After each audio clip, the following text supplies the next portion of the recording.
we're always performing, but that performance that I was referencing was like that not full authenticity. What comes naturally is the living part. Maybe it's a warm day and you can take off the extra layers, just be like ourselves. Take us through some of the emotions that you're going through at that time. The stillness gave me access to seeing the doubt that I didn't realize. That part of my life was just a low drone hum. How do we get to that point of living when we just feel like we're on this constant state of motion? Accessing that creative part of our brain is a way to simply understand that there is a meditation, a mindfulness in that. The camera was like the first form of meditation. So how do we get to that place where we have the internal peace when we're so dependent on alerts? This is validating. People think, oh yeah, they see you, you're successful, you have this happy life. Inside, just that one question of, is this really it?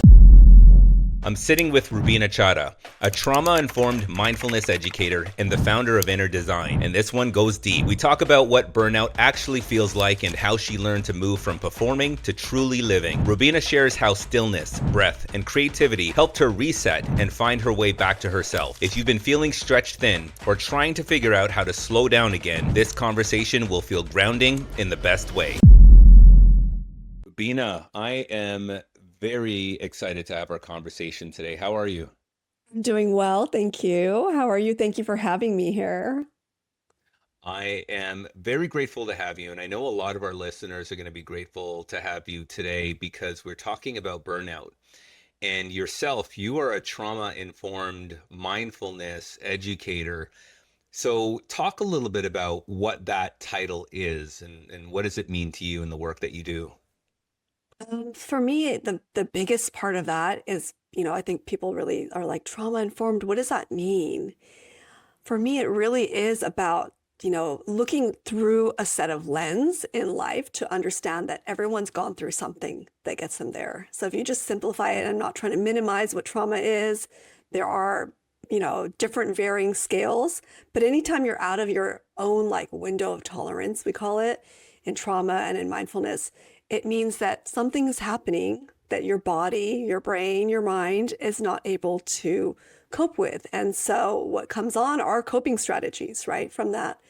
And when, like as an educator, when we look through this trauma-informed lens, it's about understanding that I don't understand it all. I don't know what that person has gone through, but I can start to look for signals that clue me in to what they might be facing, or whatever it is that has happened in the past is residually still with them, right? So those varying degrees, we work through it either consciously or even subconsciously. And so when someone has that residual with them, taking that into account when you're going to teach them, because we're all learning from different places. And we all have different learning styles, but everyone, we're learning in life. Like I like to say, we like all are enrolled in the school of life forevermore, right? Until the day that we're not, and then we're no longer in this life.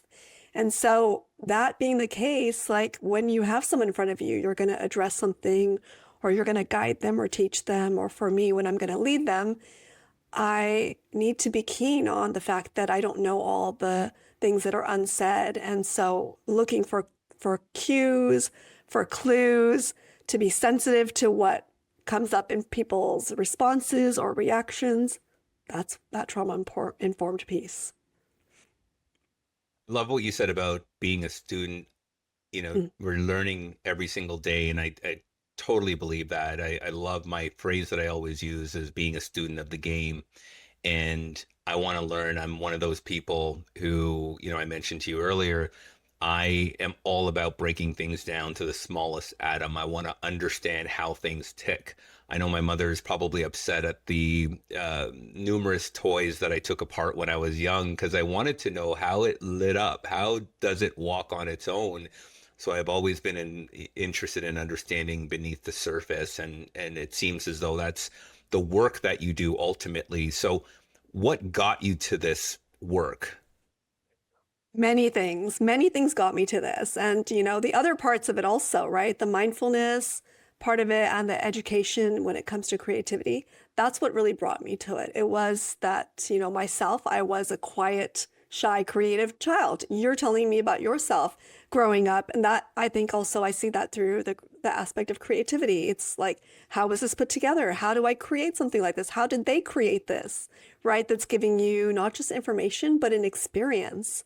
And to me, that full experience of being in creativity is what mindfulness is. Like they work hand in hand, they're together. Mindfulness and creativity has always been two parts of the same whole to me. So that is something that, looking into that and understanding that in myself has been a big key for me helping the people that I work with. So take us to that moment. When was that moment for you that everything changed, where you were forced to really look at this, but more so act on it? Yeah. So I'm not sure if there's exactly one point. I think there's been many pivots in my life that I've stopped and been like, hey, where is this going? I think everyone kind of faces that, right? We're on the road. We have a map kind of on the side of us that's like, kind of go this way. And then maybe as we take different turns, we may want to reroute. So I'll say that. I'll say it that way. For me, it was a reroute of this is part of my life that I haven't lived fully enough because of other obligations or because of making choices that led me to lead the perfect life that looked that way on paper or what was told to me by family, culture, society, whatever that is, that this was what my life should look like. But internally, I could feel like this wasn't really where I was going. This isn't the route I wanted to take. I wanted to stay in that place where I was exploring the creativity. I was exploring something mindfully and bringing something more meaningful. And so for me, I think the biggest, most recent change was probably a lot of people faced was during COVID. So during COVID, I had shut down my family business, which was very successful for 3.5 decades. And, the last decade of it pretty much was where I had kind of my hands in the mix of it. But there was something that was not satisfying to me. And I think as we shut down the world around, it gave me a moment to pause, take a break from that, perceived success and to say, hey, there's something I'm not expressing that I really want to. There's something I'm not living that wants to be expressed through me. And this might be the right opportunity. And so that was kind of the big turning point for me, was saying that I'm not going to do this that was expected of me or the opportunity that looked great on the surface. I'm going to take a risk and go down the avenue of something that was like calling forth to become for me. And that's when, I launched my business and really just kind of took off and haven't stopped. Ta- Yeah. Take us through some of the emotions that you're going through at that time. Like, I want people to identify with Yeah. maybe some emotions that they may be going through in the moment. So, if you could talk about some of those emotions that you were dealing with at the time that really catapulted this paradigm shift. You know, I think it was just the stillness gave me access to seeing the doubt that I didn't realize was there, kind of beneath there. Like it's kind of like a low droning hum, you kind of tune it out like the air conditioner. So it's like that part of my life was just this low drone hum. And it felt like, yeah, this should be satisfying. But somewhere there was that dissatisfaction, or I guess the best way for me to put it was like this yearning of like something more is here. And what is that? But there was a whole mix of a lot of emotions: fear, uncertainty, doubt, old limiting beliefs and thoughts that were voices of others that I could hear throughout my life of like, that's not going to work. This doesn't go with that. Those things that we're all told, this isn't the way. Um, I think the stillness got me a chance to just kind of quiet down those sounds, again, just to like realize that I'm not breathing. I think that was a huge thing. Like, oh, you know what? I'm not breathing in this life in the sense that like breath is something warmer, wider, expansive, more than like just the physical experience, right? We say that like the breath of work, right? And so that part of it was like my life isn't breathing. And I was burnt out because I wasn't living from authentically what, fire I had within. I was just doing the stuff like everyone else, going to work, going and doing the things, all the expectations. They looked good. They gave rewards to whatever extent. And why shouldn't that be satisfying enough? That was like the doubt of that came up. It was like this creeping up thought. And that was the moment I think I knew I had to kind of stop performing and start living from that place that would bring me a deeper peace. Just like, okay, maybe this other thing isn't going to perform great on paper, or maybe it's not going to give me these rewards right away. But there was this satisfaction that I could start feeling from within that was like, oh, this is like coming home. This is something I've carried since, maybe the start. Um, and I remember that maybe in my childhood of like thinking that, I guess I can say this, that like God was creativity, right?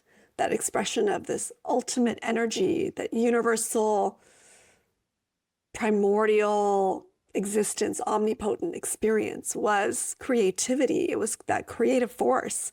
And that connection to me started to come up and speak. And so that's where the practices, of course, I started to breathe and do my breath work regularly, do my meditation, mindfulness. We all went into that quiet, still place during that lockdown. And for me, I just really dove deep into those practices and kind of let them speak to me.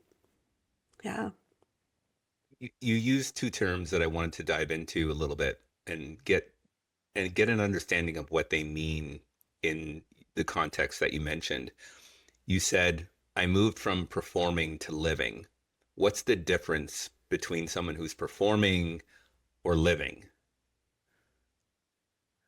I think we're always performing. I think everything in life is a little bit performance, but that performance that I was referencing was like that not full authenticity, right?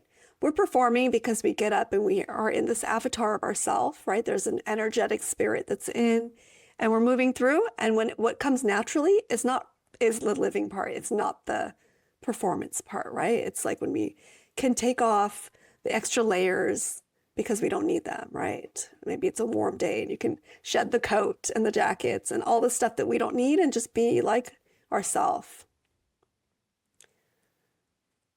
And then what would be living then? You know, life is really measured by our breath. When we come in to this world, it's like, the baby's born, it's pushed through, and then you're waiting for that cry, that big breath in, right? That's why like the doctor's like, smack the baby, get the breath in, get this, right? And then the very last, absolute last thing we do in our life is that exhale. So between that inhalation, that first inhalation to that last exhalation, this is our life. And we're really not taught how to be with our breath, that we're even embodied in this living system besides breath, the nervous system, everything is doing something, and we're kind of walk around thinking we're like just up here in the senses of expression and the thoughts and whatever it is, right? Input data, exput, output, I should say, of information.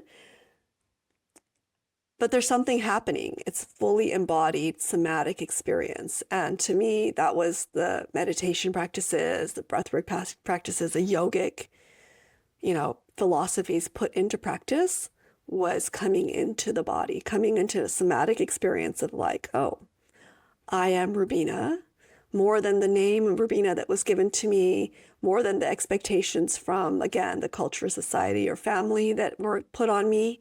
There was something that was just simply divine that was this opportunity for life to be.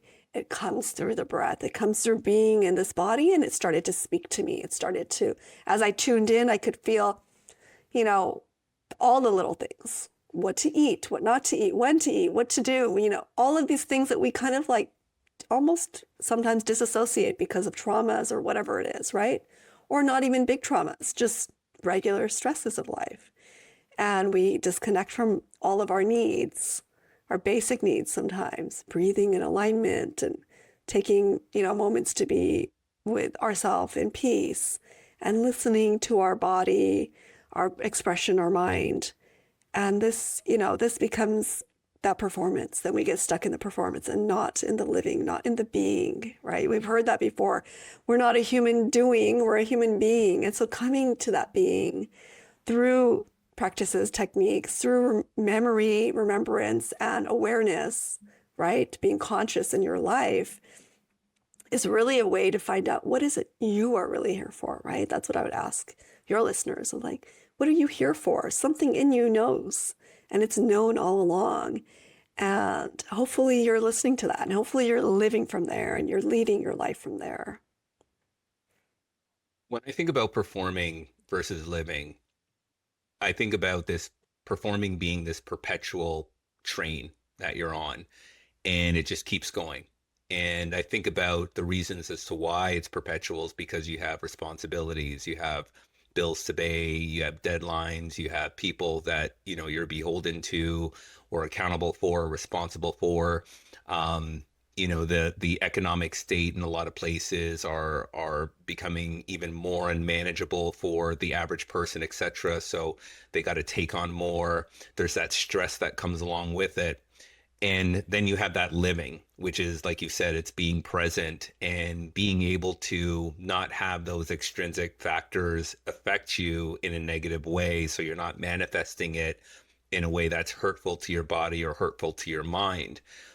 When you talk about stillness, which I think is probably more conducive to living, that stillness was thrusted upon the whole world in 2020. So a lot of people probably had this stillness kind of thrown onto them when they didn't expect it or didn't ask for it, but it gave them an opportunity. It opened up a door for them to see that they were in this perpetual performing state and that something had to change. Now that we're 5 years plus removed from that, worldly stillness, how does somebody who's in that perpetual performing state right now find stillness with all of those extrinsic responsibilities and the way we manifest it intrinsically? How do we get to that point of living when we just feel like we're on this constant state of motion? I have a technique that I like to call like creative problem solving. We're already wired in our brain to problem solve, right?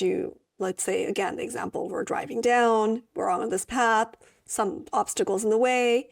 We are always like assessing what's the next thing to do, which way to turn, what needs to be done, right? And so for me, accessing that creative part of our brain is a way to simply understand that there is a meditation, a mindfulness in that. If we become aware of it and aligned with it, you could also use that as like a creative process to, process emotion, to find clarity, to get just this moment while you're in the middle of everything. So for me personally, the camera was like the first form of meditation. Photography was what I grew up seeing and using, my dad's like old 35 millimeter camera. And I loved that it forced me to pause to see. We walk around, everyone has these like great devices. You have this with you already. It has a camera. We take pictures to produce something. And that's part of the production. And for me, I think when I think of photography, it's about having, the reality, the experience that creativity is not about producing. It's about perceiving. What am I seeing? So if you didn't look at the picture, I mean, it's great that we have the digital output right away.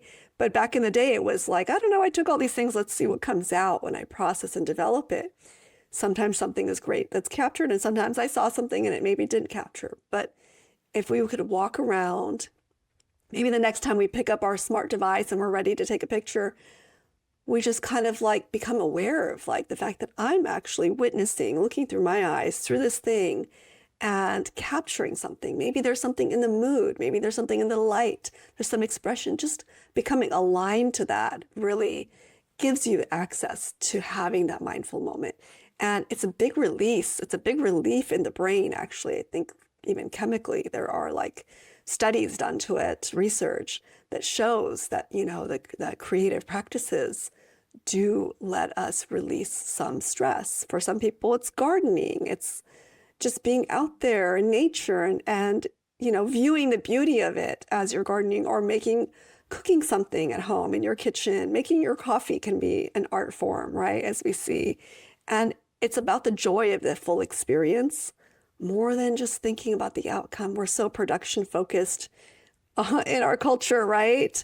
And so kind of letting go of that at times and then knowing, yes, for me, I'm running a business, I'm running a family, and all of these other things, all of, like you said, the expectations and the responsibilities are there to attend to, but just little glimpses through the day, little opportunities when you can find that moment of like, oh, what can I create that brings me that joy, that gives me the access to that little relief of whatever it is, and not even turn around and see what the picture was. Just like, oh, wow, I captured that. I experienced this more than I captured it for something to be, on my social media, whatever it is, right? What do you say about the feeling that people have when it comes to taking time for themselves? Guilt comes into play. What do you say about that? I would say it's natural because it's something unnatural that was put onto us. Somewhere we were told, or it was implied to us, that it wasn't enough. Some demand, some expectation for somebody else, maybe over us, maybe even it could be a deadline, right? A work deadline, a school deadline. And that priority got placed above our basic needs, maybe, or whatever it is. So this can be a form of like a micro trauma, I would say, where we left that need to take a break, to take a breath, to whatever it might be, to nourish ourselves. And besides just nourishing from the outside, you're nourishing from that something that's within, right?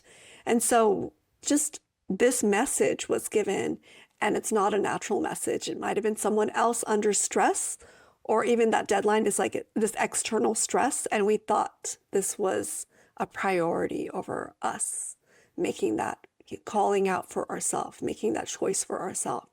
And it's okay because it happens, right?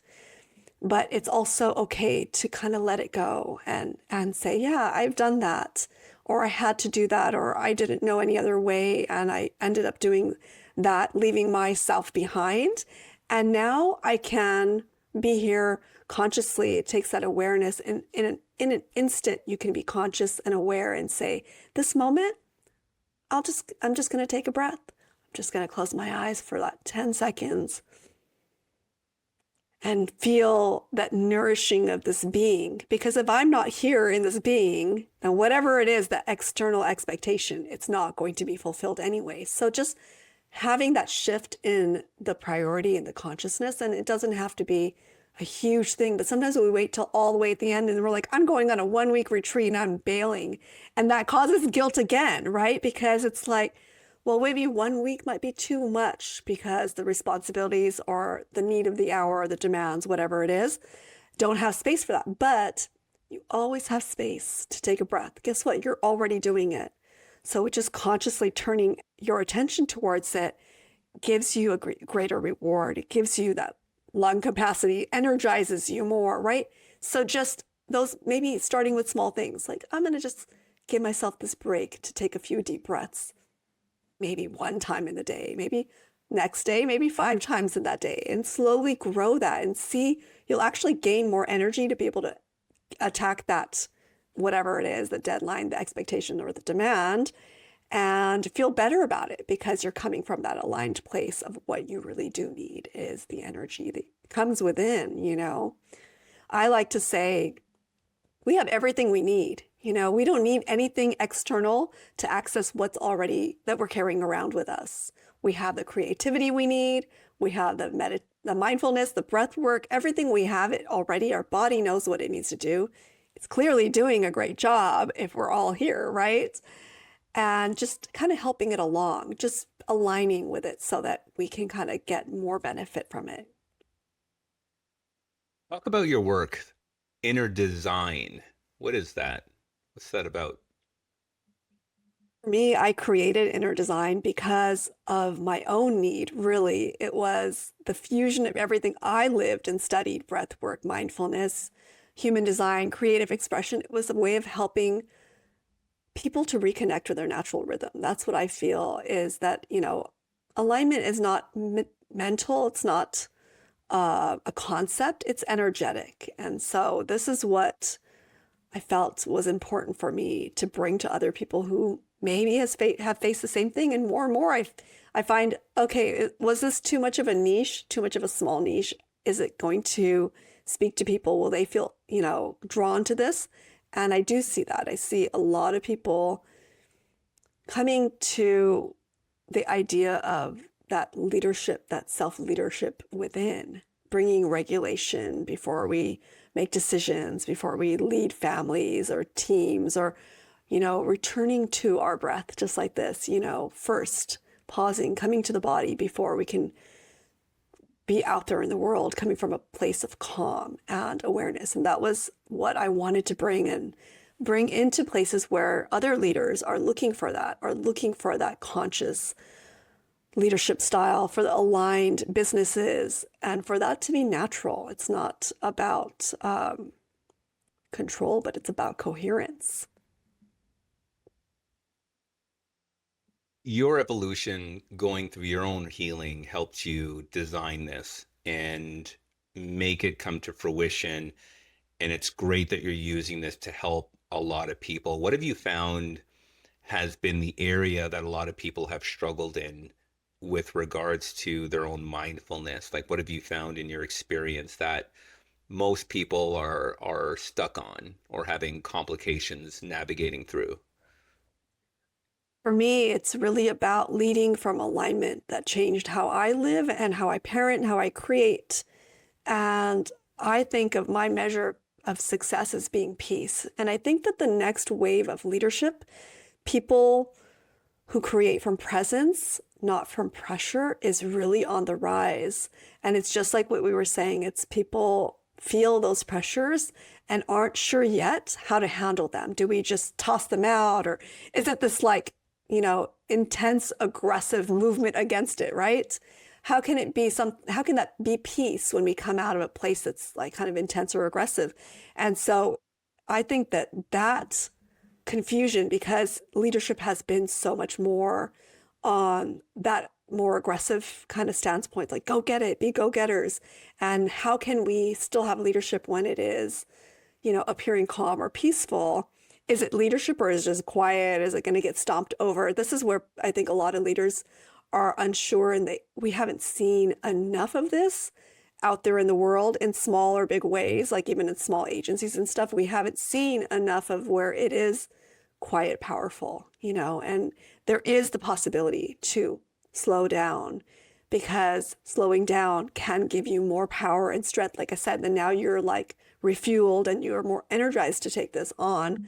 I think of it like how electric cars versus muscle cars, right? Like growing up hearing these muscle cars, like the revving, the power, the engine, and then you hear these electric cars, they have a lot of power, and you're just like, like there's like this low buzz, and people are like, how is this powerful? So I kind of think of it like that. Like maybe that is the way of the future. We are looking at new ways of energy, not just out there in cars and right vehicles and things like that. But what about for us? Like, can we have a low, beautiful tone that, as you hear electric car, I'm like, where is that whistling coming from? What's going on, right?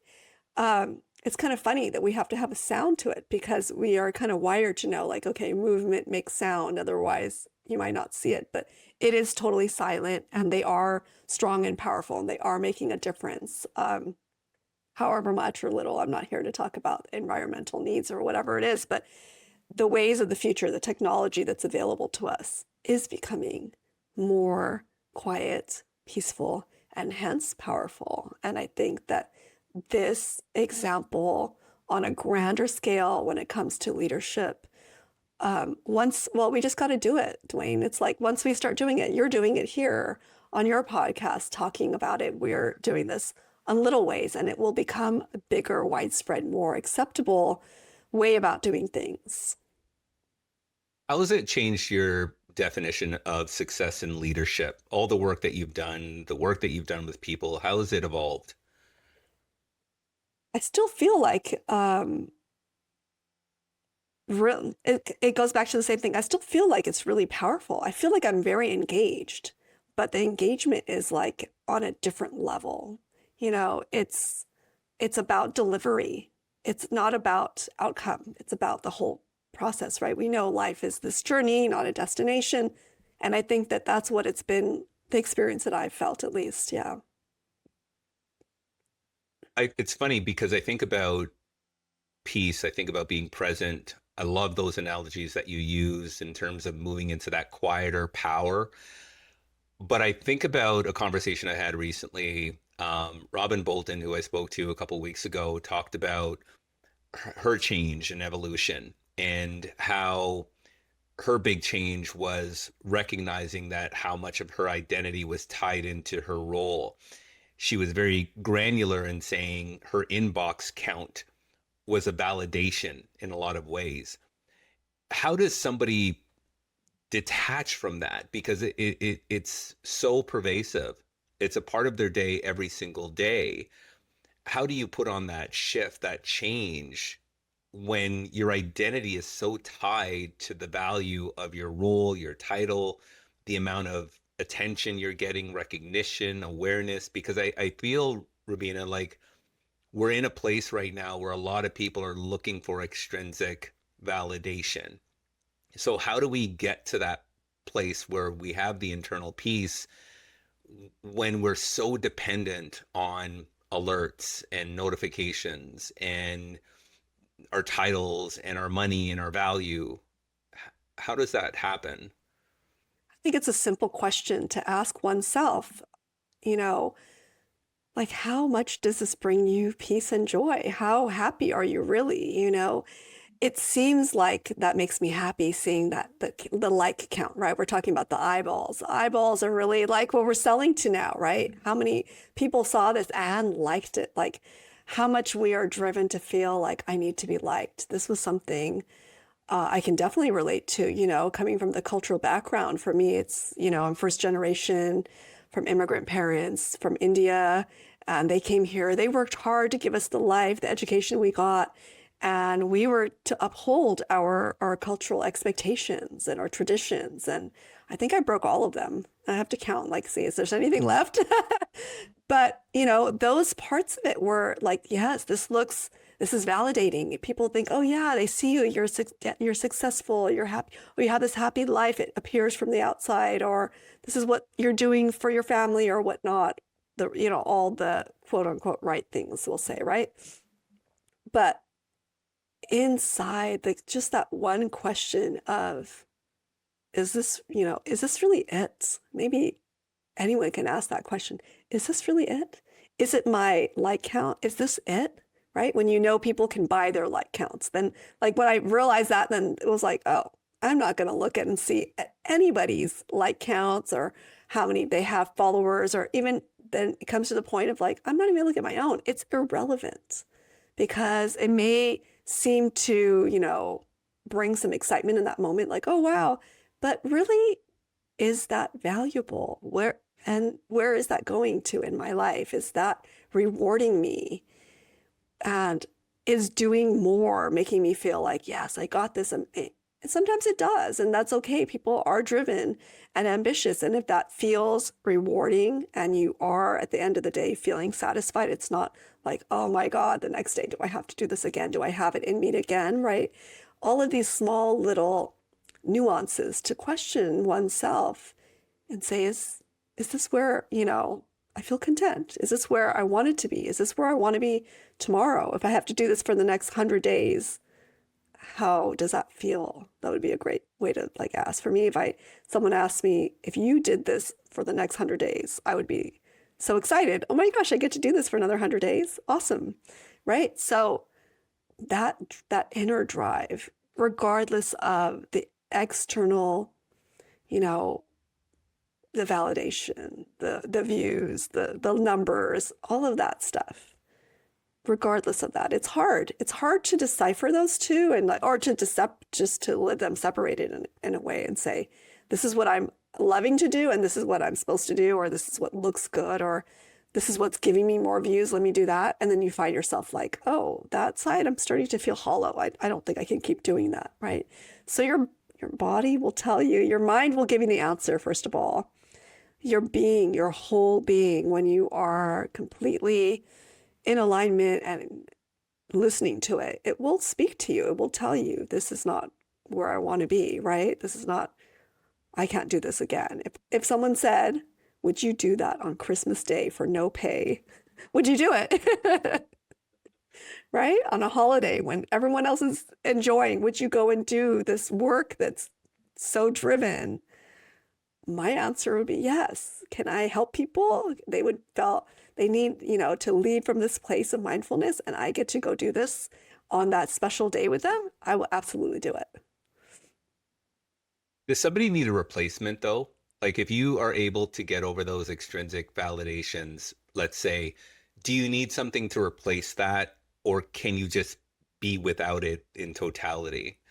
Because I'm thinking like you probably want to find something to replace it. Just like a cigarette smoker who wants to quit smoking replaces it with, nicotine gum, something along that lines, or a Nicorette, something along that lines to kind of satisfy that urge without actually doing the thing that's causing them harm. So I'm wondering, do you have to have a replacement, or can you just be still without that? This is a fascinating way of looking at it. And for me, like intuitively, all parts of me want to just say it's energetic. And I think that's the replacement, is the energetic sensibility, like that liveliness that you felt by looking at the likes that come from social media, that excitement. Can I feel that without it? So I'm always looking at things like intrinsically something that my body can already give me without an external stimulus, right? So whether it's substance or it's devices or whatever, they're all the same. They're all something outside of you, yourself, right? And there's yourself, which is more than just your body mind complex, right? There's something else there in that energetic experience. So for me, it's like, I know the days that, like you can hear from me, I'm coming out of a cold. So it's like my body's fighting off something, and my breath may be not as available, right? So I'm doing breath work or yoga, maybe my movement is not as available. And it's very easy for a person to say, oh, wow, I don't have access to that. I can't, bend over backwards like I did yesterday or whatever it is, and to come down hard on ourselves. I would question and say, what's accessible to me today? And that's trauma informed. It's like, this is right now in this present moment. My body is recovering from a simple virus. So whatever it is there for me to be able to experience is great. And does it bring me energy? And does that energy bring me something of that deeper satisfaction? Because right now, what we're doing is we're getting satisfaction from something out there. That validation is satisfying something, but the feeling of satisfaction is not outside of our being. We don't feel satisfied out there. We feel satisfied in here, right? So that's the trigger to our satisfaction. So if I can start taking away the external triggers and start to feel them internally, right? So breath work intrinsically gives you energy. It enlivens you. And so you have access to that. Whereas you might be seeking for that outside. Instead of a cup of coffee, I can do an energizing breath work.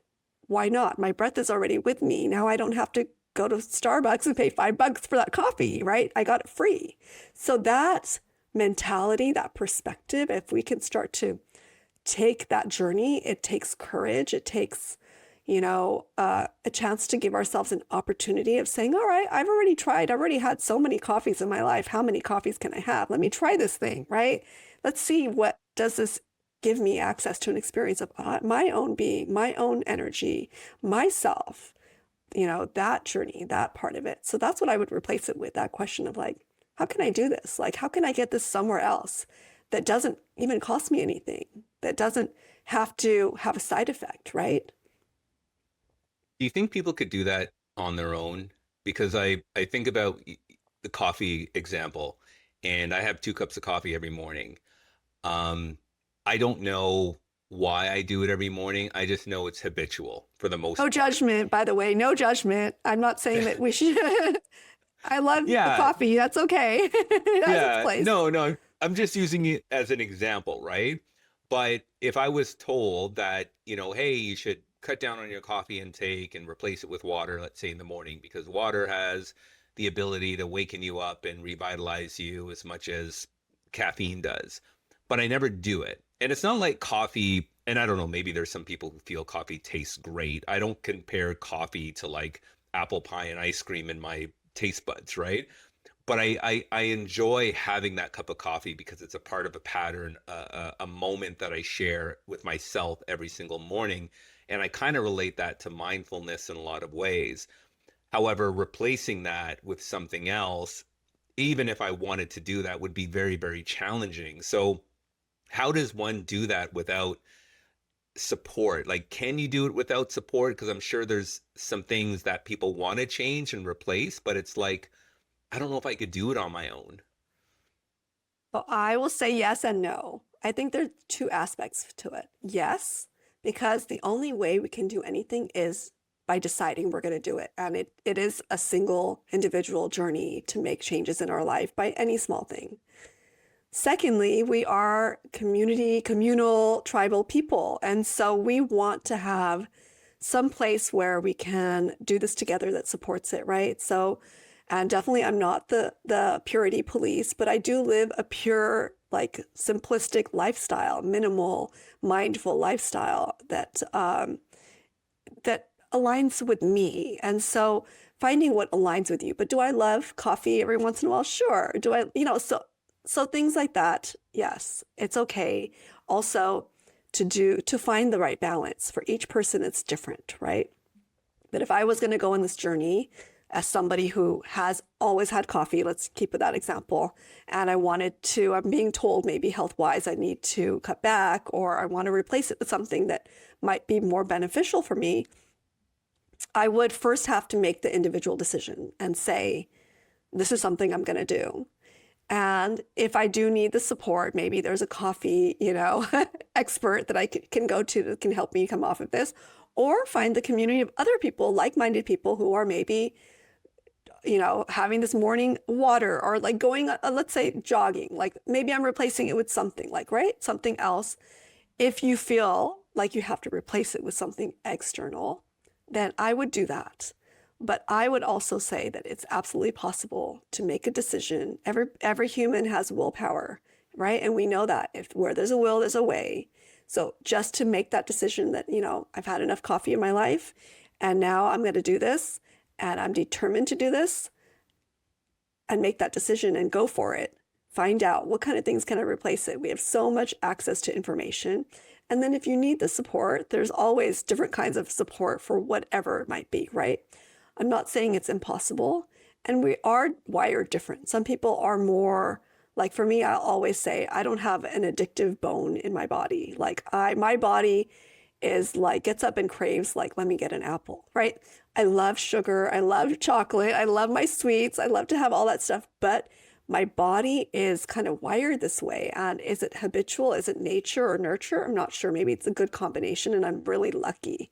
So in that way, I would look at each person individually and say, what are you wired for? And what is your body already asking for?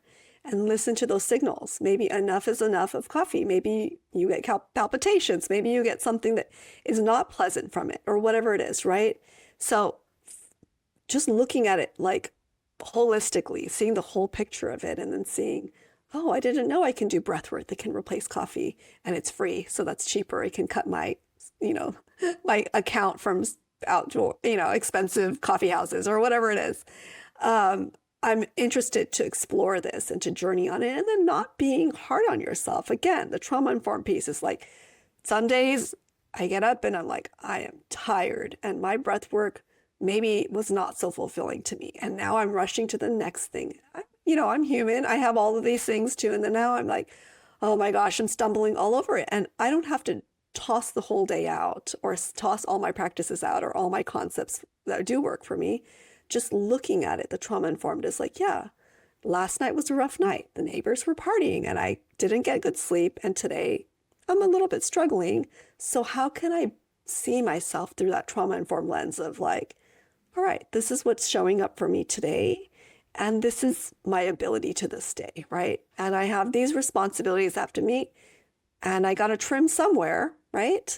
So, where am I going to trim, or what am I going to reach to help myself get through it? And so I think that if a person has a great toolbox, knowing that these are all the kind of things that, I get drawn towards that can help me through a day like this, then okay, take one day at a time and not have to be hard on oneself and say, oh, I was trying to cut back on coffee and today I drank 3 cups or whatever it is. And just like, okay, this was today. I'm going to go to sleep and tomorrow is going to be a new day and let's see what I have access to, right? In your experience, you use this term a few times, trauma informed.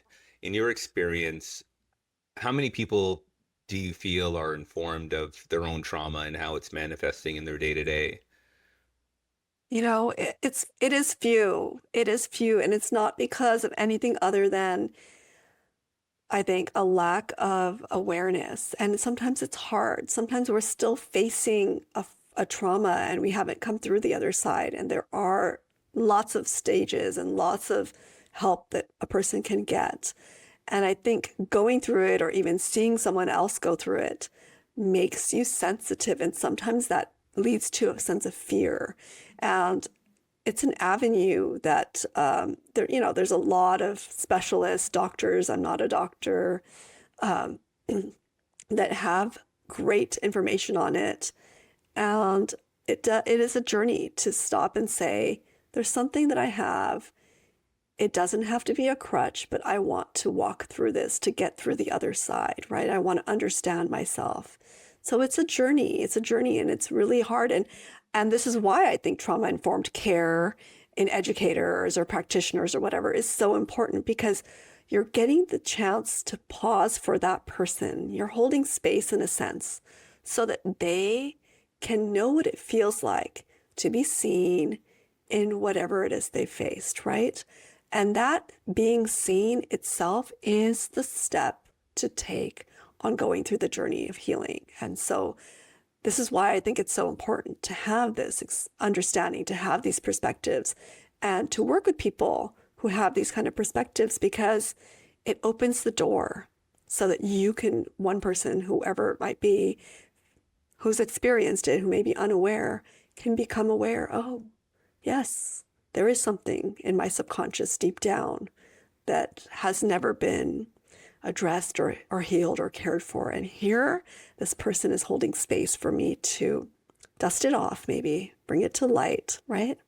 And get whatever it might be, to be able to move past it, get it resolved, get it healed, get it cared for. And what are some of the signs then? Like if I need to practice mindfulness, let's say, and there's some trauma unresolved or unidentified that is impacting the way that I walk through the world and I relate and I connect.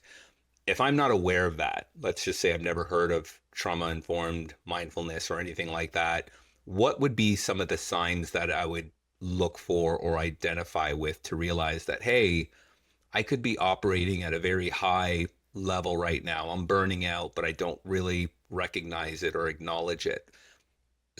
How would you get somebody to start looking at that? What would some, I guess, practical things that would happen in their day to day that would show them that, hey, you need to practice mindfulness for the most part? Some gentle awareness around the judgment, that internal judgment of like, oh, maybe I can't sit here and close my eyes for 5 minutes. And maybe there's a reason, right? So there's some reason, like when I am in a group where we're all going to meditate and we're going to experience mindfulness, there may be people that don't have access in that moment to close their eyes. It could be something that is pending on them for the day. It may not be a huge, traumatic experience. Everything doesn't have to be, overclassified under trauma, but it could be also something bigger than that, right? So kind of asking those questions internally. Is there something that I have that maybe I haven't, had the opportunity to become aware of? without the judgment. And out more than the outside judgment, there's that inner chatter of the judgment. And judgment isn't a bad thing. I'm not going to say we should all be totally like non-judgmental, because judgment is there. It's a faculty of our mind that's keeping us safe, right? So we know good or bad, go this way or not. Like when we're in the car, you're using your judgment, those skills, to keep you safe, to keep you alive. And so judgment is keeping us safe for the most part.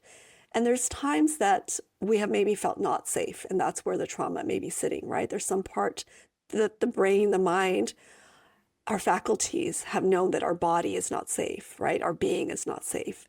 And that gets stuck there. And so just, I would not do this on my own, going through trauma. I would say definitely take, a professional along with you, because it's a journey. It's a journey. So doing it again in a group where there's trauma-informed educators or working with a professional is very important to face those kind of things. But just the recognition of it yourself to start in that journey would be to look at your own awareness and your own thoughts and judgments. Are you being hard on yourself for something that maybe you don't have access to for a good reason, right? Because it was keeping you safe.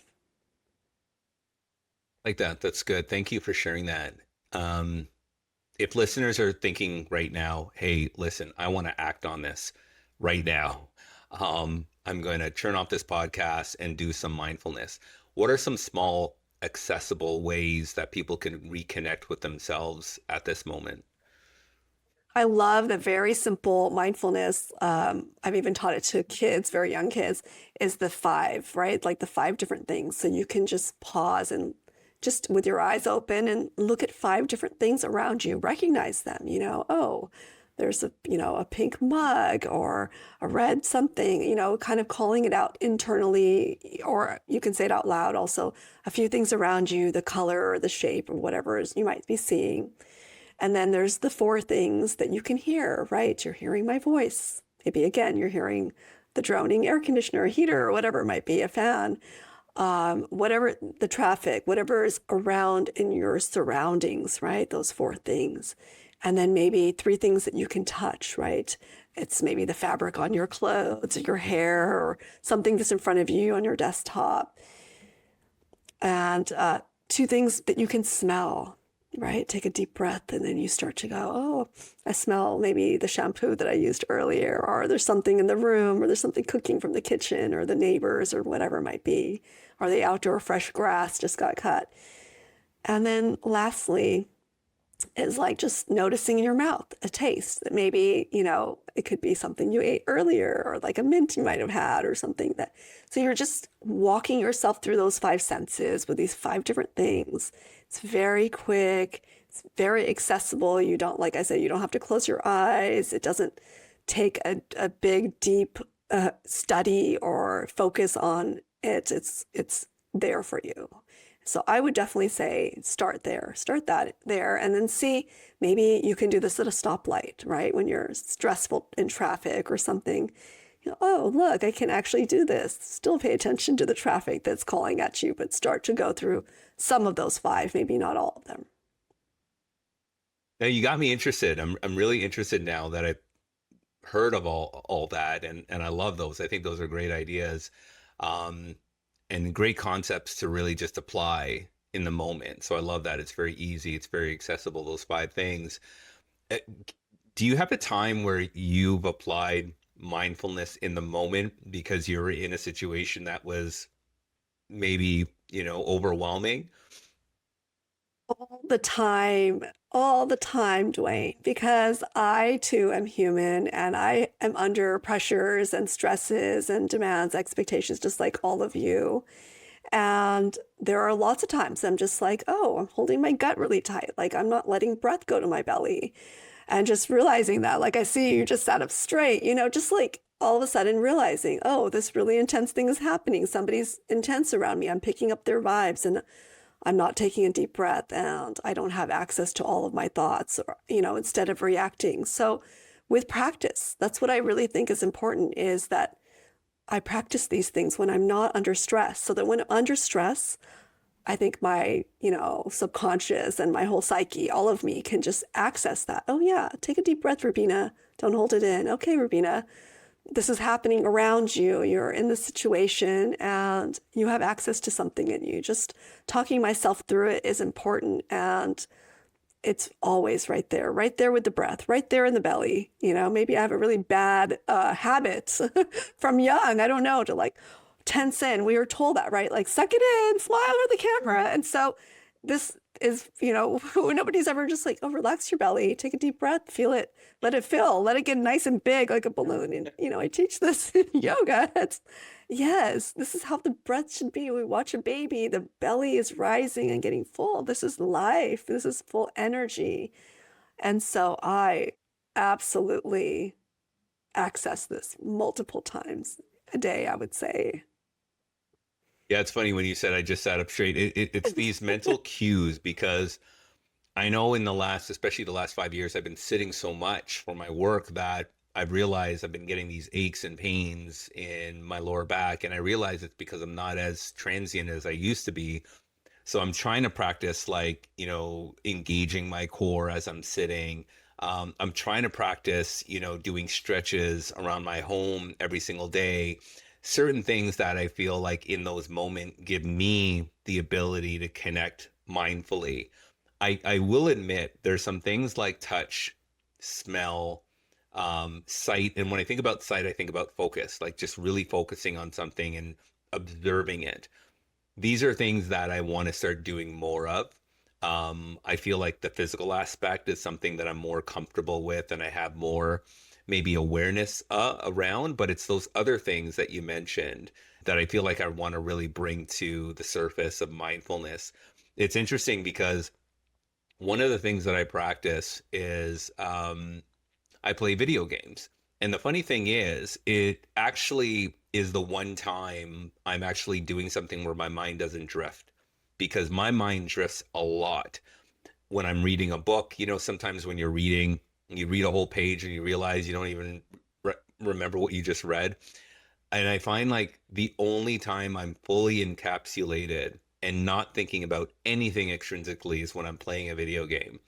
And I don't play video games often as much as I would like to, as much as I did as a kid, but I do cherish those moments, right? I'm able to get on my PlayStation for an hour and just kind of be absorbed in this world that takes me away from everything I'm thinking about and feeling, that I'm responsible for. So it's very interesting, and I share this with a lot of people a lot of the times, but I know a lot of people don't play video games, or some people I know don't. So I'm not going to say, hey, use this as your mindfulness technique. But it's interesting because it works for me though, you I know? think everybody's different. And I think that it's important to find something that you align with, that you enjoy, that, speaks to you. And I think there's no shame in it. I mean, for you, you are being responsible with it. Like you said, I spend an hour. It's a time for me to take a break. And then I would love to ask you at the end of that, like, do you feel more energized? Do you feel more tired? Do you feel like you want to, this is drawing you towards it and away from something else that you're supposed to do? Or like, this would be the questions I would ask people when they make their choices for saying, this is where I like to take a break this way. And that's where you're going to know, is it serving you? Is it just still, it's bringing you a lot of energy, or it's not, right? I like that. I love that you asked that question because my immediate answer was like, I'm energized after. So I feel good now. So I now realize I don't have to give it up, right? But no, I feel energized after. It's like I walk out of it wide-eyed and bushy-tailed and ready to go, and it serves as a little bit of a pit stop for me. So yeah, it's actually really good. I work out too, which, I think is more the common one for a lot of people. You do yoga, so you understand that language and whatnot. But yeah, it's a little bit different, but it's something that definitely energizes me and gets me going after, and really turns off my brain because my brain, Rubina, is on all the time. It's so exhausting. I'm just an overthinker. Well, it's your active mind, but there's probably ways when you're away from your gaming that you can also find access to just, observing those Mm. thoughts and being like, okay, this is a lot of thinking right now. And you can tell yourself, Dwayne, there's a lot of thinking going on. And then see what happens. I would love to, hear back. You just Yeah. kind of call out what's happening. Sometimes I do that and I realize, oh, I'm in stress. Oh, I'm reacting. And I just let myself think that, oh, wow, I took a deep breath, but I'm still reacting. And then it just gives me access to like become aware, okay, this is what's happening. This is me reacting. What can I do? And then, we really have a very smart brain. Automatically, we're always solving problems. And so if you ask yourself, oh, what can I do, in this moment? Because I guess gaming is probably something that doesn't go with you everywhere. So I would ask you, like, when you're away from it, what can you do that can give you the same experience that you're enjoying with that, but maybe just is with you, something that you carry with you all the time? Like you said, I like to focus looking at an object. So I wonder if that's what's happening when you are gaming.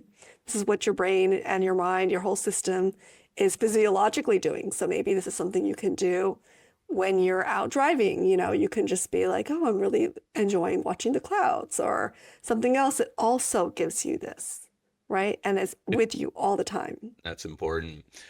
So, Rubina, this is the part of our conversation where I turn it to the guests to read their letter to their former self. So the floor is yours once again. Thank you. And thank you for asking me for this prompt. It was really beautiful. So I'll share this with you. Dear younger me, you've always felt so deeply and carried colors inside that others couldn't see. Every time you created, you were finding your way home. Your creativity isn't decoration, it's devotion. Keep expressing even in silence, because one day you'll realize what felt like survival was actually your power. Through your art, your breath, your presence, you'll help others come home too. With love, your future self. That that's amazing. Thank you for taking the time and thank you for sharing that. Was there anything in our conversation today that we didn't touch on that you wanted to talk about? I just feel definitely we are coming into a new leadership that has all of this awareness and consciousness. And people are looking for these avenues that, are intrinsically with them, that are natural to them. And I'm really looking forward to seeing that more in with CEOs. The CEOs that I work with and other companies already are getting there. And I'm looking forward to seeing that in the future, where more and more companies, agencies, leadership looks towards a person's consciousness to be able to express who they really are and for them to guide other people back to themselves so that they can lead from that place that's, natural to them. That's great. Thank you, Rabina. I know you're doing such amazing work, and I can tell you in this conversation we've had, I felt a lot more mindful and a lot more at peace with your presence. So thank you for everything that you're doing and you will continue to do. I'm so glad to hear that. And thank you for having me here again.